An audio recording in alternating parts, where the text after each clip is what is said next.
But here we go. It's a Bretonnian game up against the Greenskins. I'll be playing Bretonnia and the Vampire Coast today. Just been really focusing on my mainline powerful factions.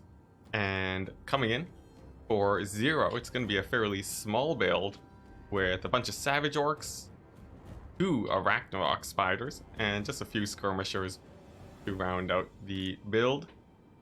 My archers can outtrade these goblins fairly well. I have a lot more ammunition, and as long as I'm not too hasty here, I'll be able to avoid most of the damage on that front. More goblins sort of edging towards my formation and get pushed back by my archers, absolutely no problem. And then it's going to be a fairly slow march towards the Greenskin. Just avoiding damage from these skirmishers where I can, and playing it out very patiently, as there's no artillery here, which means basically no reason for me to advance quickly. My skirmishers, or my cavalry, can move in to the sides to make sure that they don't take too much damage from the skirmishers. And yeah, then I should be good. Yeah, cavalry, get back to safety over here. And the more the skirmishers sort of dance near my peasant archers, the more damage they'll be taking. Even if you dodge perfectly, you'll still be taking at least a little bit of damage. And there we go. Some of the skirmishers already getting shot down a good amount. Goblin Shaman revealing himself. Going to be overcasting. But I'm not sure what he was targeting. I think the miscast might have knocked him down.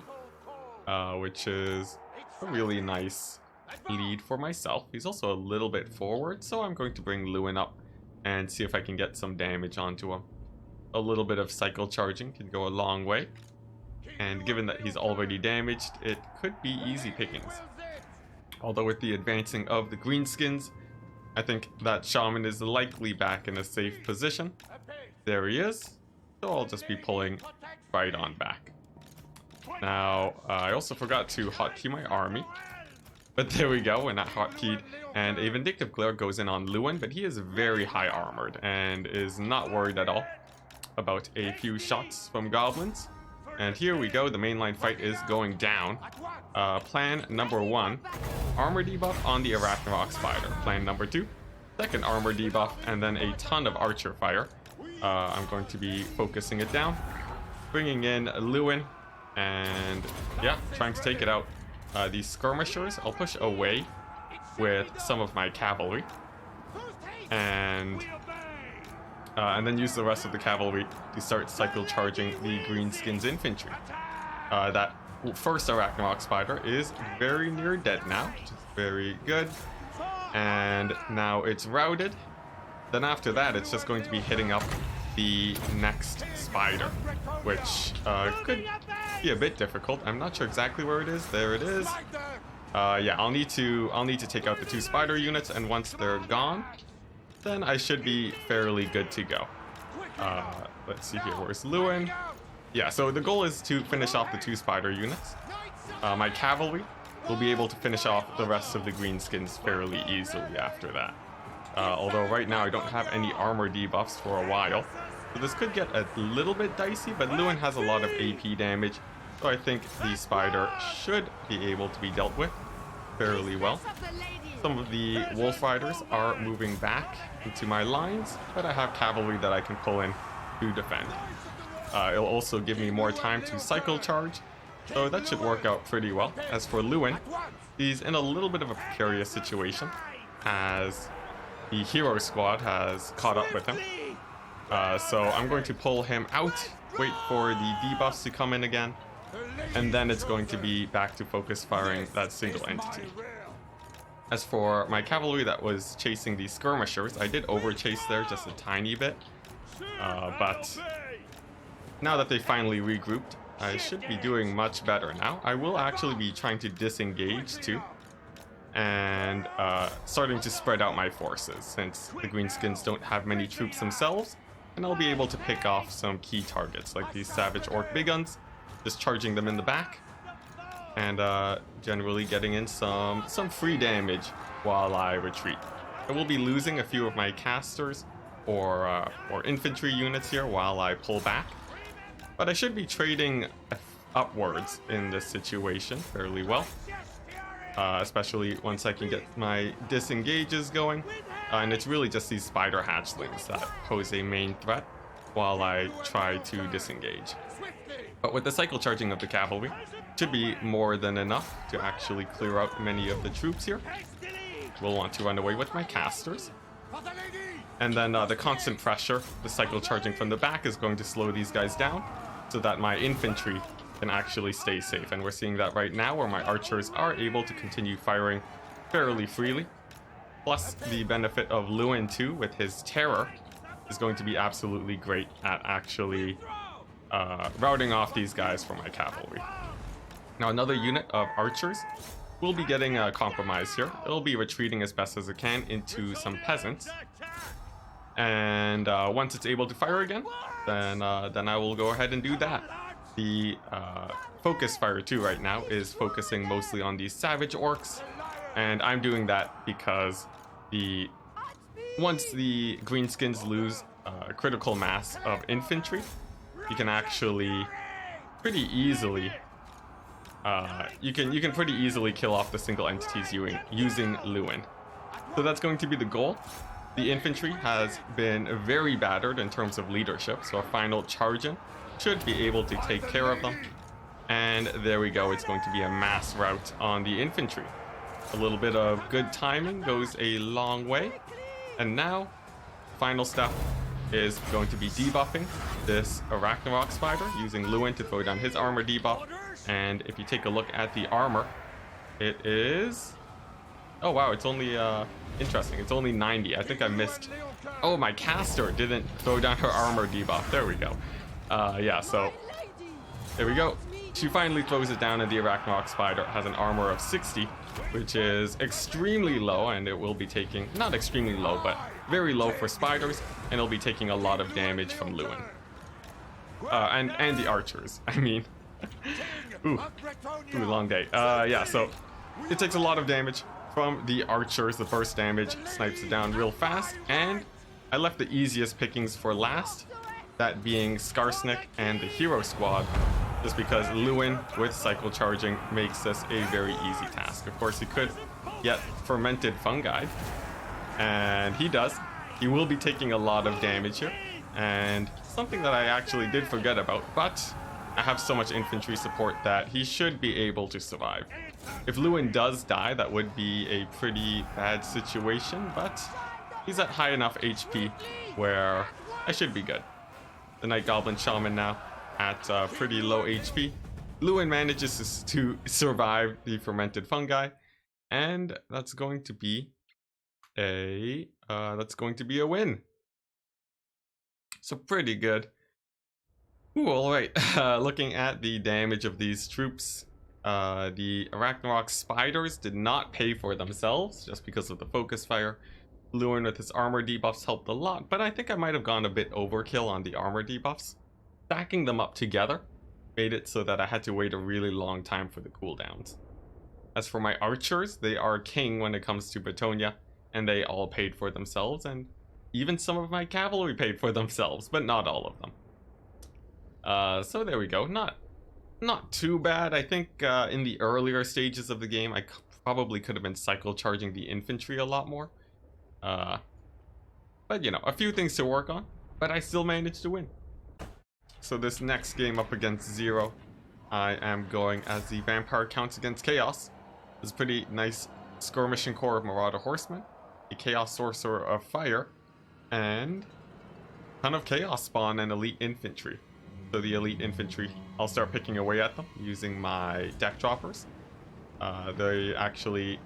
It's actually a pretty efficient trade, hitting them with Deck Droppers, since the armor piercing will usually work out pretty well, and shooting at Marauder Horsemen can sometimes be a tiny bit of a waste. As for the Gallows Giant, it'll also be hitting as much infantry as it can, and I'm going to move back this line of infantry here, so that the Gallows Giant can actually hit the sides of the Chaos forces. So there we go. I've already done a good amount of damage to these halberds, but the front line is beginning to engage, and I'm going to need to get in as much damage as I can. Chaos Spawn will fall to my Gunnery Wights, and a few Scab Scraths should be able to help out the situation for me a tiny bit. Especially routing off these Marauders is going to be pretty important. But a big Burning Head does come down and do quite a bit of damage. The Gallows Giant is still going to be pretty scary. Shots into the infantry should do a lot of damage. But things are a little bit scary here. My Gallows Giant is about to get engaged on, and I'll be summoning some zombies to support. My caster, in the meantime, is going to be running away from Sigvald, as he is actually melting her pretty hard. And then I just need to secure this flank. Just as it is getting a little bit overwhelmed, I'll need to pull the Gallows Giant away to a safer position, and the Marauder Horsemen aren't especially scary here. The Horsemen, they can't really push into the back line due to my quantity of troops. That should work out pretty well. And as for all these Chaos Spawn chasing my caster, my Deck Choppers should be able to deal with them. It's also very important that my Gunnery Wights are providing ammunition to my guns. And the reason for that is because you want them to be at high ammunition to get your extra 30% damage, I think. So it's pretty important that they do stay at high ammunition. As for Sigvald, he's going to be continuing to chase my caster. She'll be running away, and I think she should be able to make it out. But Sigvald is a pretty scary beast, and he will kill her very quickly if he doesn't manage to catch up. The Marauder Horseman might actually stop her from retreating. And it looks like I'm going to have to throw down another summon just for her to escape, which is definitely not the best case scenario, but it should do. As it puts her well and far away from any of the horsemen, and she'll also be able to retreat away from Sigvald, which is very good. Now my Gallows Giant is going to be trying to rout off the infantry units. It is fairly good in the anti-infantry department, so I'm going to hopefully I'll be able to clear out these Mirror Guard. A Fireball too coming down on my caster. Really not the best situation, but she avoids most of the damage there. It's going to continue retreating from Sigvald, as that as a distraction is actually very good for me, because Sigvald could actually kill off these two Gunnery Wights, but instead chasing my caster means that she's sort of negating the value of Sigvald by retreating at about the same cost. And given how hard Sigvald is to actually kill, that is very important. She will be getting caught up by a few Marauder Horsemen, but she has another summon in the pocket to defend herself. And for my gun bats, they are slowly getting taken down by the Marauder Horsemen. They're slowly getting taken apart by the Marauder Horsemen, but as long as I have a few gun bats left in the late game, I think I should be good. Let's see, my Gunnery Wights are going to get an Overcast heal from my caster, as that will manage to keep the Gunnery Wights alive for the late game. And the plan right now is actually to kill off all the infantry for Chaos. Even if I do lose my caster, that's not a huge deal, because I do still have my flying bats. I have 2 charges of extra ammo on my casters, and the Marauder Horsemen are almost out of ammunition. So essentially all I have to do is waste the rest of their ammo, and then I'll be good to go. And given how low it is, it's looking like a pretty good situation. My caster is dead though, but I've set up a fairly nice late game army in this situation. I have 2 Gunnery Wights, 2 Deck Droppers at pretty high ammunition, and up against some Marauder Horsemen who are very nearly out of ammunition, and Sigvald. I have a Gallows Giant to melt these guys down, so they'll actually be taking very inefficient trades. And with my Deck Droppers, I guess just clearing out a few units of infantry and Sigvald. The first things first though, now that the Marauder Horsemen are actually occupied, I'm going to be sniping out the caster, as that caster is one of the bigger threats currently. It looks like he is going to be trying to dodge and escape my deck droppers. But I think I should be able to kill him now that he is actually in range. It does get pretty hard to dodge once you get close to the deck droppers, and once he's routed off, I don't really need to give too much chase. Maybe just another volley to make sure that he actually leaves the map. And then that should be good. After that, it's going to be using Sigvald, or trying to kill off Sigvald. And that's going to be a bit of a task. Sigvald, of course, a very tanky hero. He has regeneration, shielded, and... well, yeah, basically that. Regeneration, shielded, and very high combat stats. He's going to be a very scary fight to take down. But I don't really have to fight him here. Instead, I can actually hit him with my deck droppers, which does obey the attacking rule. And then, hit him with the deck droppers. And once he's low enough, I can actually fight him with my gunnery wights. Should work out pretty well. The Gallows Giant too will be able to continue kiting out this infantry, just shooting his flamethrower shots where he can. And I even have a few scab scraps to take out infantry too. So the Marauders will be absolutely no problem. Of course, Sigvald is going to be a tiny bit scary, and the Marauder Horsemen now actually engaging. This could be a little bit of a scary situation. I'll have to see. The caster is coming in too, and here we go. It's looking like it's going to be the final fight up against Sigvald. The Gallows Giant can do decent damage against him, although not amazing. It does drop its zombies though, and that's definitely going to help out a lot. Sigvald is a little bit bogged down too by the infantry and the gunnery wights, so I think my deck droppers should be able to put in some pretty good pain onto him. He is a little bit things are getting a little bit messy here though, as I am it seems like my deck droppers can't really get good line of sight, so I'm actually going to pull the gunnery wights away so that the deck droppers can get a few more hits on Sigvald.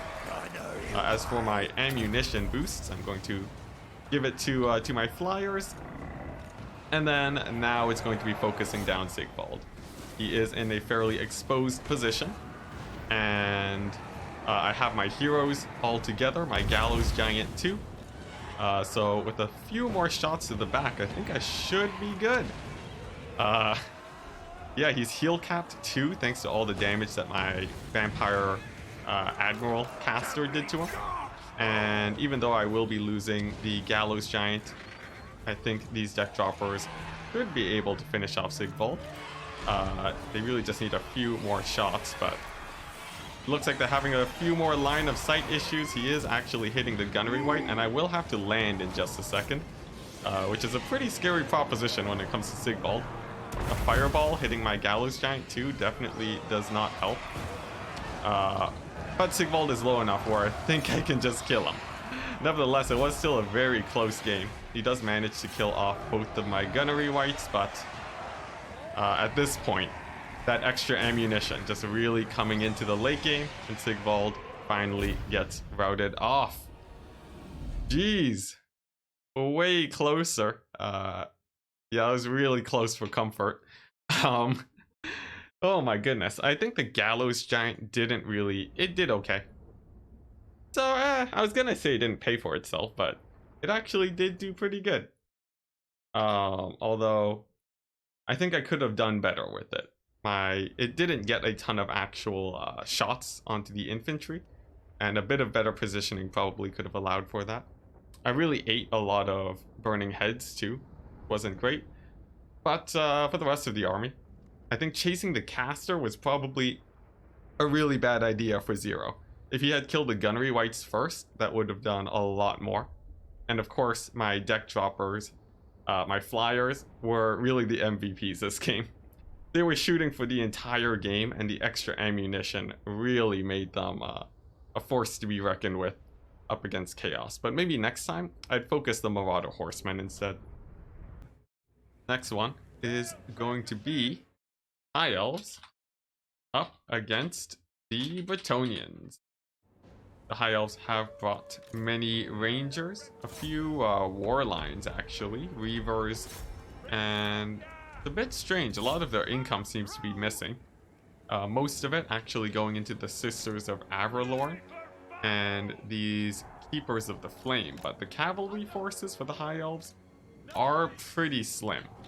Feels like I should be expecting some skirmishers here maybe, just based on the forces, but things are a bit strange. I'm a tiny bit wary.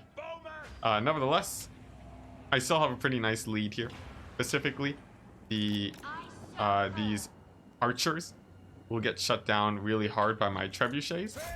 And I really want to be hitting the Sisters of Avralorn, as they are the main AP damage for the High Elves right now.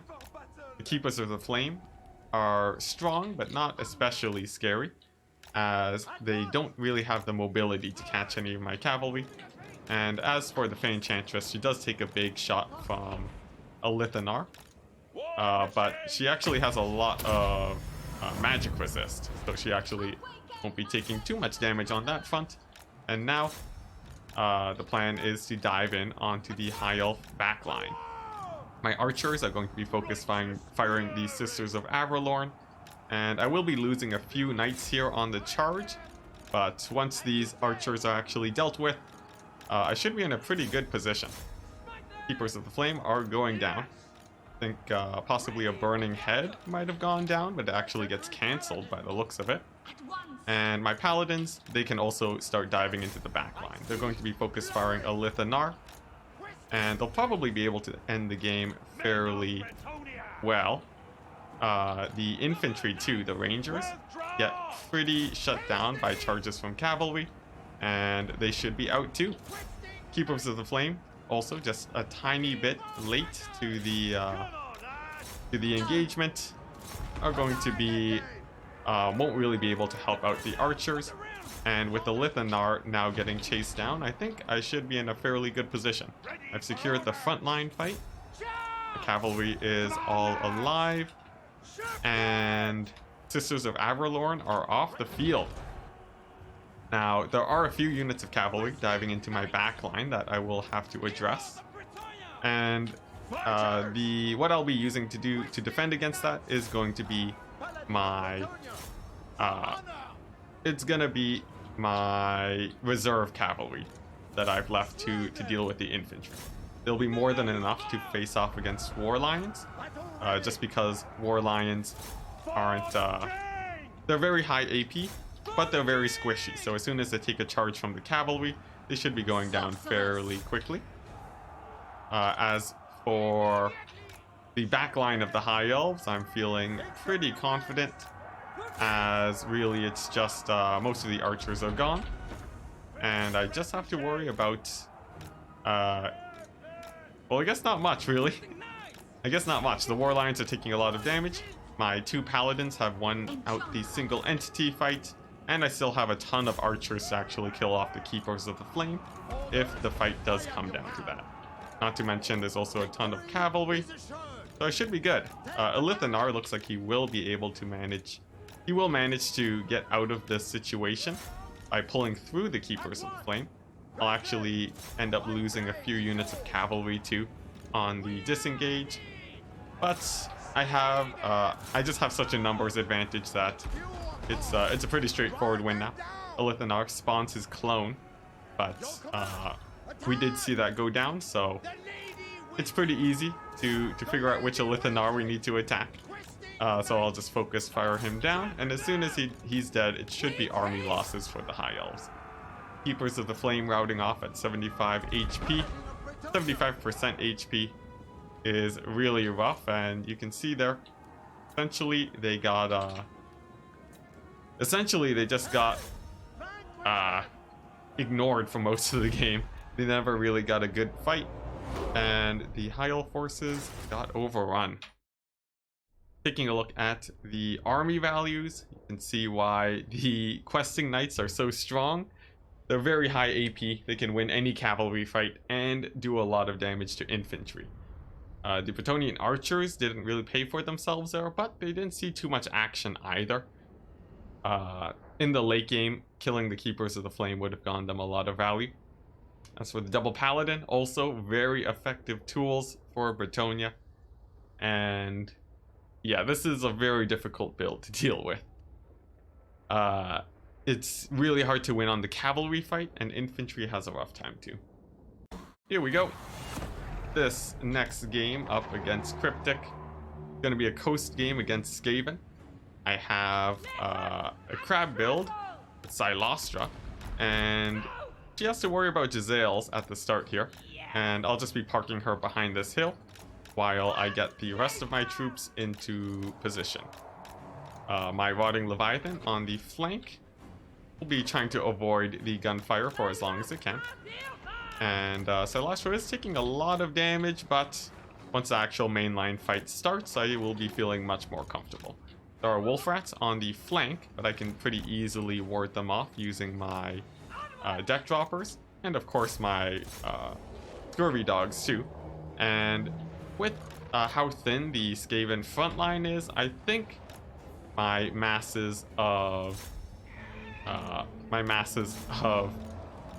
bombers and zombies should be more than enough to really break through that front line. I've also managed to chase off these the wolf rats of the Skaven, and if I can actually bring my Leviathan there to terror route them, then that should be a pretty nice initial trade for me. Now, the frontline fight, I'll still have to be a tiny bit careful, since there are a lot of monstrous troops here, but they're not especially strong versus the forces of my zombies. They actually just have so much HP that all these guys will have it'll take them a while before my front line actually falls. So that's going to be the plan, just trying to push my zombies into the back line, and then shutting down as many artillery pieces and Giselles as they can to buy room for my Rotting Leviathans to actually break in. The wolf rats are probably the biggest problem to this style, since they can actually kill off my bombers really efficiently.